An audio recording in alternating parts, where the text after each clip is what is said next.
કોઈ પંથક અને વલસાડમાં વરસાદે રમઝટ બોલાવી. ગુજરાતમાં સાર્વત્રિક વરસાદની આગાહી વચ્ચે દક્ષિણ ગુજરાત અને મધ્ય ગુજરાતમાં વરસાદી માહોલ જામ્યો. વડોદરાના ડભોઈ પંથકમાં સવારથી વાદળછાયું વાતાવરણ સર્જાયું. કાળડીબાંગ વાદળો ઘેરાયા, જે બપોર પડતા ધોધમાર વરસી પડ્યા. ડભોઈના tower Bazar, Jarola Vaga, Jain Vaga, ST depot, Radhe complex વિસ્તારમાં વરસાદ પડ્યો. ભારે વરસાદથી રોડ પાણી થયો તો ડભોઈ આસપાસના ઠાલનગર, કુકડ, જૂની માંગરોળ, વડજ, ચનવડા પણ વરસાદ પડ્યો હતો. લોકોને ભારે બફારાથી ઠંડક મળી હતી. આ તરફ વલસાડ જિલ્લાના વાતાવરણમાં પણ પલટો આવ્યો હતો. જિલ્લાના કેટલાક વિસ્તારોમાં દિવસભર વાદળછાયું વાતાવરણ છવાયું અને બપોર બાદ ઉમરગામ અને આસપાસના વિસ્તારમાં વરસાદ વરસ્યો.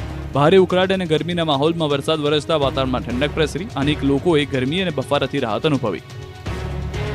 આઈપીએલની ફાઇનલ મેચમાં વરસાદ વિઘ્ન બની શકે, હળવોથી મધ્યમ વરસાદ પડી શકે.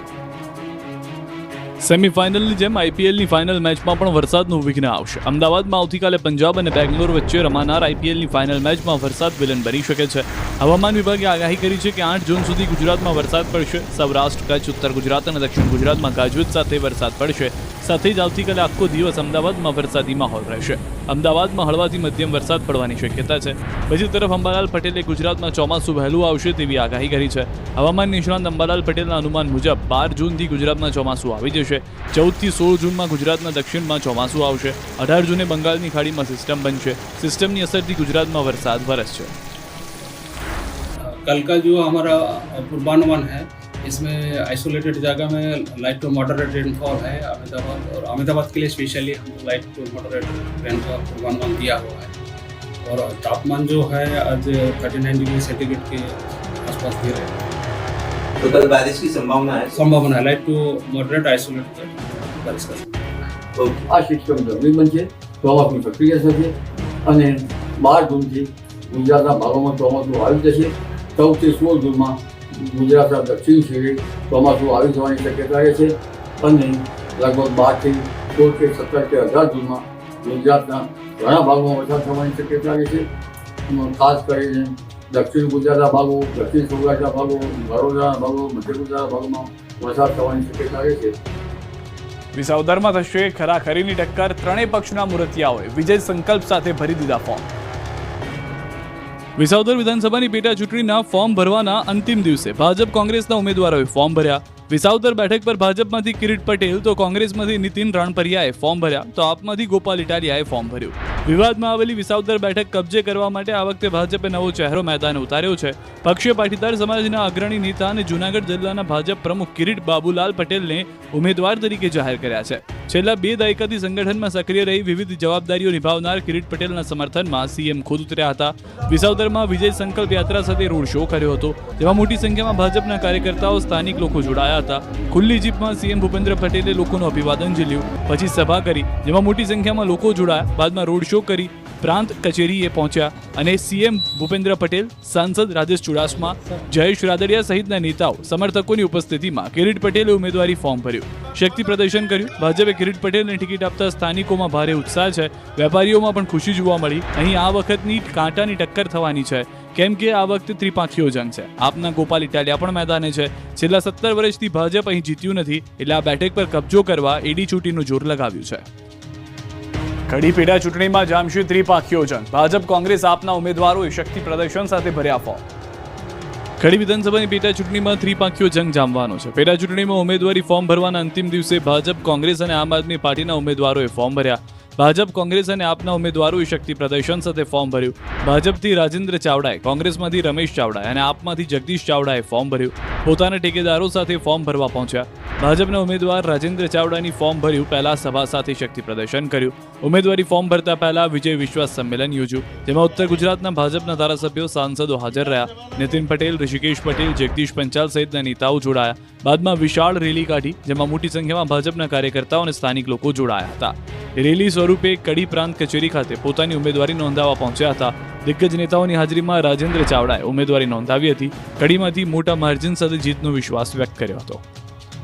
પોલીસની હપ્તાખોરીથી ગામડાના લોકો પાટણમાં નથી આવતા ખરીદી કરવા. ભાજપના નેતાએ જ પોલીસની ખોલી પોલ. ભાજપના નેતાઓ અને પોલીસ વચ્ચે જંગના મંડાણ શરૂ થઈ ગયા છે. અમરેલી બાદ ઉત્તર ગુજરાતના ભાજપના નેતાએ પાટણ પોલીસને હપ્તાખોર ગણાવી છે. પાટણમાં પોલીસ હપ્તા વસૂલતી હોવાનો આક્ષેપ કર્યો છે. પાટણના હુડકોના સ્વતંત્ર બોર્ડ ઓફ ડાયરેક્ટર બન્યા ભાજપના પૂર્વ મહામંત્રી કેસી પટેલનો સન્માન કાર્યક્રમ હતો. આ કાર્યક્રમમાં ખુલ્લા મંચ પરથી કેસી પટેલે પાટણ પોલીસની પોલ ખોલી હતી. કાર્યક્રમ દરમિયાન કેસી પટેલે પાટણ પોલીસ વિરુદ્ધ ગંભીર આરોપો લગાવ્યા. તેમણે પાટણમાં ગામડાના લોકો કેમ ખરીદી કરવા આવતા નથી તેનું કારણ જણાવતા કહ્યું કે પોલીસ ખાનગી વાહન ચાલકો પાસેથી 500 થી 1000 રૂપિયાનો હપ્તો વસૂલે છે. આ કારણે બહારના વાહન ચાલકો પાટણમાં આવતા નથી. વાહન ચાલકો ખરીદી માટે રાધનપુર, બેચરાજી અને મહેસાણા જેવા કેન્દ્રોમાં જાય છે. આના કારણે પાટણમાં ધંધા રોજગાર આગળ વધી શકતા નથી. જોકે પાટણના એસપીએ કિરીટ પટેલના આક્ષેપો ફગાવ્યા. કોઈ રજૂઆત મળશે તો કાર્યવાહી કરવાની ખાતરી આપી. તો કોંગ્રેસે ભાજપ પર પ્રહાર કરતા કહ્યું કે પાટણમાં જ નહીં, ભાજપના રાજમાં આખા ગુજરાતમાં પોલીસ હપ્તા લે છે. ત્યારે કેસી પટેલે શું કહ્યું તે સાંભળો. પાટણમાં આ જે ભાડે કરીને જે વાહનવાળા આવે છે ને, એમને કેમ કે ભાઈ અમારે પાટણ ખરીદી કરવા જેવું છે, તું અમારા હંગાથે આવે, તો એ ના પાડે કે ભાઈ પાટણ નહીં, તને બીજે ક્યાંક લઈ જઈશું. કેમ?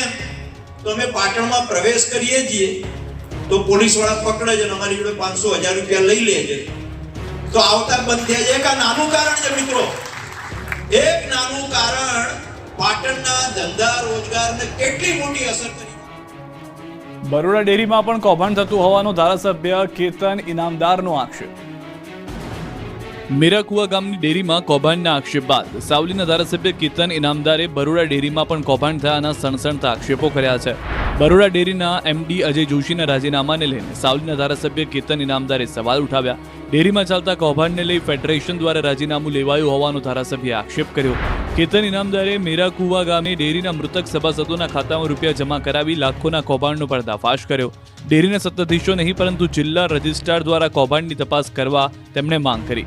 મેરાકુવા સાથે વડોદરા અને છોટાઉદેપુરની અન્ય ડેરીઓમાં પણ તપાસની પણ તેમણે માંગ કરી. એમડીના રાજીનામા બાદ બરોડા ડેરીમાં મોટા માથાઓની સંડોવણી હોવાની શંકા તેમણે વ્યક્ત કરી છે. ગુજરાતમાં ખૂંખાર કોરોના હવે જીવલેણ બન્યો, 2ના મોતથી હાહાકાર. ગુજરાતીઓ કોરોનાથી સાચવજો. ગુજરાતમાં હવે કોરોના જીવલેણ બની ગયો છે. કોરોનાના કેસ તો દિન પ્રતિદિન વધી રહ્યા છે, ત્યારે ગુજરાતમાં કોરોનાના કારણે 2 લોકોના મોત થયા છે. અમદાવાદમાં જ કોરોનાથી 2ના મોત થયા. દાણી લીમડાના મહિલાનું મોત કોરોનાથી થયું.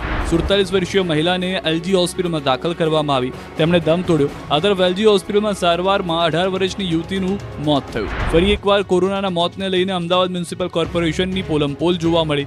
આરોગ્ય વિભાગની બેદરકારી અને આંકડાકીય વિગતો છુપાવતી હોવાનું જાણવા મળ્યું. દાણી લીમડાના 47 વર્ષીય મહિલાનું મૃત્યુ 28 મેના રોજ થયું હોવા છતાં પણ 2 જૂન સુધી સત્તાવાર રીતે મૃત્યુ થયા હોવાની માહિતી આપવામાં નહોતી આવી. આમ મ્યુનિસિપલ કોર્પોરેશન આરોગ્ય વિભાગ દ્વારા કોરોના અંગેની તમામ વિગતો છુપાવવામાં આવી રહી છે. આ તરફ વસરવા સિવિલ હોસ્પિટલમાં વધુ એક દર્દી કોરોના પોઝિટિવ થતા દાખલ કરવામાં આવ્યા. 74 વર્ષના વૃદ્ધને કોરોના પોઝિટિવ આવતા દાખલ કરવામાં આવ્યા. આ ઉપરાંત 8 મહિનાનું બાળક 3 દિવસથી ઓક્સિજન પર છે. બાળકને અન્ય બીમારી હોવાથી હજુ તે ઓક્સિજન પર જ છે. સિવિલ હોસ્પિટલમાં કુલ 3 દર્દી સારવાર હેઠળ છે. ગુજરાતમાં 24 કલાકમાં કોરોનાના 50 નવા કેસ નોંધાયા. અમદાવાદમાં હાલ 197 એક્ટિવ કેસ છે, પણ તંત્ર આંકડા છુપાવી રહ્યું છે. આરોગ્ય વિભાગ કોરોનાની રીએન્ટ્રી થઈ હોવા છતાં પણ હજી આ બાબતને ગંભીરતાથી લેતું નથી. ગામે 3 મહિનાથી વીજળીના ધાંધિયા, ગ્રામજનોએ કચેરીને ઘેરી. ખેડાના માતર તાલુકાના સંધાણા ગામના લોકો વીજળીના ધાંધિયાથી રોષે ભરાયા. છેલ્લા 3 મહિનાથી વીજળીના વારંવાર પ્રશ્નો હોવા છતાં કોઈ પણ ઉકેલ ના આવતા ગ્રામજનોએ એમજીવીસીએલ કચેરી ખાતે રોષ ઠાલવ્યો. ખાસ કરીને બપોરે અને રાત્રિના સમયે વીજ કાપથી ગ્રામજનો પરેશાન છે. ગ્રામજનોનો આરોપ છે કે વારંવાર વીજ પુરવઠો ખોરવાતા રોજિંદા કાર્યોમાં વિક્ષેપ આવે છે અને વધુ વોલ્ટેજના કારણે વીજ ઉપકરણો બળી જાય છે. તાજેતરમાં 3 દિવસ પહેલા એકાએક લોડ વધતા ગામમાં 550 વોલ્ટથી લોકોના ઘરોમાં પંખા, મોટરો, ટીવી, વોશિંગ મશીન, ટ્યુબલાઇટ અને એર કન્ડિશનર જેવા ઉપકરણો બળીને ખાક થઈ ગયા. આ ફરિયાદો સાથે ગ્રામજનોએ એમજીવીસીએલની પેટા કચેરી ખેડા ખાતે આક્રોશ સાથે વિરોધ કર્યો. સમગ્ર મામલે અધિકારીઓને સમસ્યાની રજૂઆત કરી. જોકે એમજીવીસીએલના અધિકારીઓએ ગોળ ગોળ જવાબ આપી સમગ્ર વાતને ટાળવાનો પ્રયત્ન કર્યો અને સરકારી જવાબ આપ્યો કે ફરિયાદ મળી છે, તપાસ કરાવીશું. હાલ તો તંત્રના પાપે લોકોને ગરમીમાં બફાવાનો વારો આવ્યો છે. રાજકોટના ગોંડલ વિસ્તારમાં પીજીવીસીએલના વીજ ધાંધિયાઓથી પરેશાન ખેડૂતો ડિવિઝન ઓફિસે ધસી આવ્યા હતા. ખેડૂતોના આક્ષેપ છે કે વિભાજન પછી કામગીરી અસરકારક થઈ નથી. ઉનાળામાં જરૂરી વીજ કામો ન થવાને કારણે ખોટા બિલો આપવામાં આવી રહ્યા છે. રજૂઆત કરવા ગયેલા ખેડૂતો સાથે અધિકારીઓના વલણથી રોષ વ્યક્ત કર્યો. યોગ્ય કાર્યવાહી ન થાય તો કોર્ટમાં જવાની અને તાળાબંધીની ચીમકી આપી છે. પંચમહાલના મનરેગા કૌભાંડને લઈને કોંગ્રેસ દ્વારા વિરોધ પ્રદર્શન. પંચમહાલ પંથકમાં થયેલા મનરેગા મહાકૌભાંડને લઈને હવે વિરોધના સૂર ઉઠવા લાગ્યા. આ કૌભાંડ મુદ્દે કોંગ્રેસ મેદાને આવી ગઈ. મનરેગા કૌભાંડની ધરમૂળથી તપાસ કરવા માંગ સાથે પંચમહાલ જિલ્લા કોંગ્રેસ સમિતિ દ્વારા વિશાળ રેલી કાઢવામાં આવી. પ્લે કાર્ડ અને સૂત્રોચ્ચાર સાથે કલેક્ટર કચેરી સુધી રેલી યોજી ધરણા કરવામાં આવ્યા. રેલીમાં મોટી સંખ્યામાં લોકો જોડાયા. મનરેગા યોજનામાં થયેલી ગેરરીતિની તપાસ કરવા માંગ કરી. તપાસ કરી કસૂરવાર સામે પગલાં ભરવા માંગ કરાઈ. બિલીમોરામાં કરોડોના ખર્ચે બનેલા સ્પોર્ટ્સ કોમ્પ્લેક્સમાં ભ્રષ્ટાચારની તિરાડો પડી. જે વસ્તુ પ્રજા હિતમાં કરવાની હતી તે વસ્તુ પોતાના સ્વહિતમાં કેવી રીતે ઉપયોગી થાય એના પર ધ્યાન વધારે આપ્યું. 5 વર્ષના વાળા થઈ ગયા તેમ છતાં હજુ સુધી આ સ્પોર્ટ કોમ્પ્લેક્સ તૈયાર થયું નથી. નવસારીમાં ભ્રષ્ટાચારના આરોપનો નવો પરપોટો ફૂટ્યો. બિલીમોરામાં કરોડોના ખર્ચે બનેલા સ્પોર્ટ્સ કોમ્પ્લેક્સની કામગીરીમાં ભ્રષ્ટાચાર થયા હોવાના આરોપ લાગ્યા. 5 વર્ષ પહેલા કામગીરી શરૂ કરાઈ, 3 કરોડનો ખર્ચ કર્યો. તેમાં પણ સ્પોર્ટ્સ કોમ્પ્લેક્સની કામગીરીને લઈને ઉઠ્યા અનેક સવાલ. સામાન્ય વરસાદમાં પણ દિવાલોમાં ભેજ આવી ગયો અને કેટલીક જગ્યાએ તો દિવાલોમાં તિરાડ જોવા મળી. એટલું જ નહીં, પાણીનો યોગ્ય નિકાલ ન થતા પણ સવાલો ઉઠી રહ્યા છે. હવે નગરપાલિકાના વિપક્ષ સભ્યો તો ત્યાં સુધી કહી રહ્યા છે કે 5 વર્ષ થવા છતાં પણ કામગીરી પૂર્ણ થઈ નથી. તો બીજી તરફ સ્થાનિક લોકો તો એવો પણ આરોપ લગાવી રહ્યા છે કે લાગતા વળગતાઓએ પોતાના કિસ્સા ભરી લીધા. બીજી તરફ નગરપાલિકા પ્રમુખે ખુલાસો કર્યો કે કોમ્પ્લેક્સમાં લિફ્ટ લગાવવાનું જ બાકી છે. મફતમાં ભોજન ન આપતા 3 શખ્સે મચાવી ધમાલ. જાતે જ ભોજનમાં વાળ નાખી કરી બબાલ. પહેલા ભરપેટ રેસ્ટોરન્ટમાં ખાઈ લીધું ભોજન, પછી બિલ આપવાનો વારો આવ્યો તો કરી બબાલ. રાજકોટના સાધુ વાસવાણી રોડ પર 3 લુખ્ખા યુવાનો ખિસ્સામાં પૈસા લીધા વગર ભોજન કરવા માટે મોમિનોઝ હોટલમાં તો પહોંચી ગયા. અહીં પેટ પૂજા કર્યા બાદ બિલ આપવાનો વારો આવ્યો તો નાટક શરૂ કરી દીધું. 3 યુવાનોએ પોતાના માથા પરથી વાળ ભોજનમાં નાખ્યો, પછી ભોજનમાં વાળ નીકળ્યો હોવાનું કહી બબાલ કરી. જ્યારે રેસ્ટોરન્ટ સંચાલકે સીસીટીવી ચેક કરતા 3 યુવાનોની કરતૂતનો પર્દાફાશ થયો. JEE એડવાન્સનું પરિણામ જાહેર. ટોપ 100માંથી ગુજરાતના 7 વિદ્યાર્થી આવતા ઝૂમી ઉઠ્યા. JEE એડવાન્સનું પરિણામ જાહેર થયું છે, જેમાં ગુજરાતના વિદ્યાર્થીઓએ ડંકો વગાડ્યો છે. 360 પૈકી 332 માર્ક મેળવી રાજીત ગુપ્તા દેશભરમાં પ્રથમ આવ્યો. તો JEE એડવાન્સમાં ટોપ 100માં 7 ગુજરાતના વિદ્યાર્થીઓનો સમાવેશ થાય છે. અમદાવાદનો મોહિત ઓલ ઇન્ડિયા રેન્કમાં 12મા ક્રમે સાથે ગુજરાતનો ટોપર છે. JEE એડવાન્સમાં સુરતના 7 વિદ્યાર્થીએ શહેર ટોપર્સમાં સ્થાન મેળવ્યું, જેમાં અગમ શાહ ઓલ ઇન્ડિયા રેન્કમાં 17મા ક્રમ સાથે બીજા ક્રમે આવ્યો. તો અન્ય વિદ્યાર્થીઓ પણ ટોપર્સ રહ્યા. તો વડોદરાના આદિત ભગડાએ ઓલ ઇન્ડિયા રેન્કમાં 94મો ક્રમ પ્રાપ્ત કર્યો. વિદ્યાર્થીઓએ શાનદાર પ્રદર્શન કરતા ઝૂમી ઉઠ્યા, કેક કાપીને ઉજવણી કરી. વિદ્યાર્થીઓને હારતોરા પહેરાવી મીઠાઈ ખવડાવી હતી. વિદ્યાર્થીઓએ ગરબા રમી ઉજવણી કરી. વિદ્યાર્થીઓના પરિણામની ઉજવણી ઢોલ નગારા સાથે ઇન્સ્ટિટ્યૂટમાં કરવામાં આવી. વાલીઓ પણ ખુશી મનાવવા જોડાયા. દેશભરમાંથી 1.82 લાખ વિદ્યાર્થીઓ JEE એડવાન્સની પરીક્ષા આપી હતી. IIT, NIT સહિતની સંસ્થાઓ માટે JEE એડવાન્સ લેવાય છે. દમણનું વાતાવરણ આહલાદક બનતા પ્રવાસીઓ ઉમટી પડ્યા.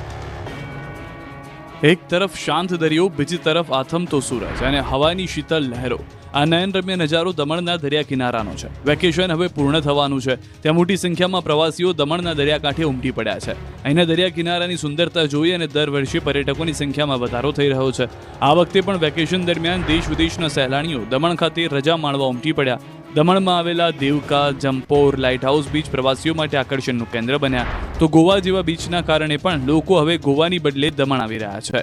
પર્યટકોને આકર્ષવા માટે દમણમાં દેવકા બીચ અને જંપોર બીચ સહિતના સ્થળો પર વોટર રાઇડની સાથે સુંદર અને સ્વચ્છ દરિયા કિનારો હોવાથી મોટી સંખ્યામાં પર્યટકો દમણના દરિયા કિનારે ફરવા આવે છે. અહીંની સુંદરતાને મન ભરીને માણી રહ્યા છે. વેકેશનના માહોલમાં ફરી વખત દમણની હોટલમાં પણ રોનક પરત ફરી છે અને પર્યટકો પરિવાર સાથે દમણની મુલાકાત લઈ રહ્યા છે, જેથી દમણ બીચ કિનારે આવેલી હોટલો હાઉસફુલ થઈ ગઈ છે. ગુજરાતનું અનોખું જમણી સૂંઢવાળું ગણપતિજીનું મંદિર બન્યું આસ્થાનું કેન્દ્ર.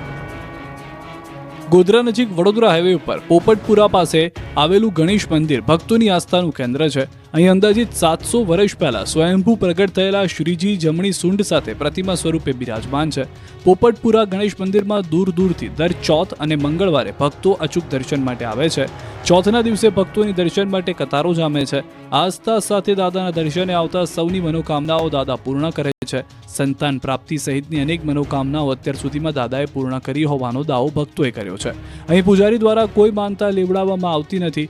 માત્ર સ્વયં શ્રદ્ધાથી ભક્તો મોદક, લાડુ ધરાવવા, પગપાળા દર્શન કરવા અથવા ઘઉં કે ચોખા વડે ઊંધો સાથીઓ દોરી માનતા લે છે. જે મનોકામના પૂર્ણ થાય તો માનતા પૂરી કરે છે. કહેવાય છે કે ગુજરાતમાં જમણી સૂંઢવાળા ઊભા સ્વરૂપે એકમાત્ર પોપટપુરામાં જ શ્રીજી બિરાજમાન છે, જેથી જ અહીં દૂર દૂરથી શ્રદ્ધાળુઓ આસ્થાભેર આવી રહ્યા છે. પોપટપુરા ગણેશ મંદિર પરિસરમાં શિવાલય પણ આવેલું છે.